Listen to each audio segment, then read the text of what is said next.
Hey coders, welcome back to the channel Code Steps, where we talk about interview problems in a step-by-step manner. And today we are diving into one of the most popular problems on LeetCode, the LRU Cache. If you're preparing for interviews, this is a must-know problem. So grab your coffee and let's solve it step by step.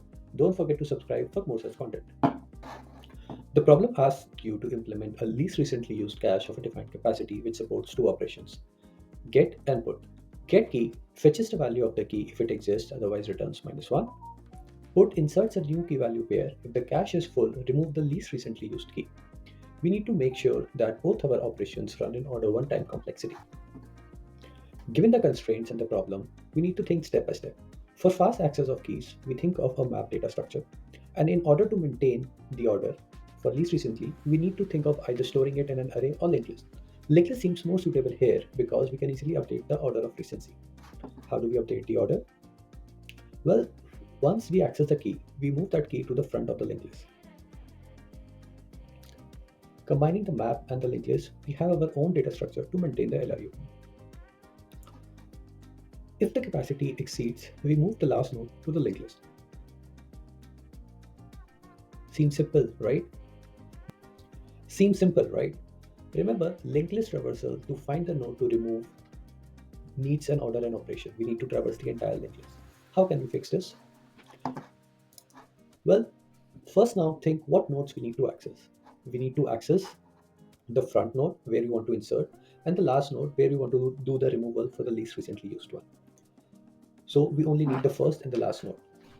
For this, we can maintain a doubly linked list, which will do the trick for us. We can easily access the first and the last elements and use the same logic. We maintain a head and a tail for the DLL, insert and delete the elements in between when required. If the capacity exceeds, if the capacity exceeds, then we just move back from the tail and remove that node and insert the new node to the next of the head. To achieve the constant time complexity, we have combined two data structures, a HashMap for fast access of cache values and a doubly linked list to maintain the order of the usage. The most recently used item will be the head and the least recently used item will be the tail. When a key is accessed via get, move it to the head since it's now the most recently used one. When we insert a new key, use the put and remove the tail if the cache is full. Now let's try to implement the code step by step.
Here we have implemented a class node which also has a key, a value, and the next and the previous pointer.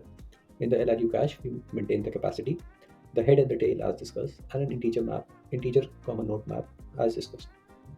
First, we initialize the head and tail pointers to marking head.next as tail and previous as null, and tail.previous as head and tail.next as null.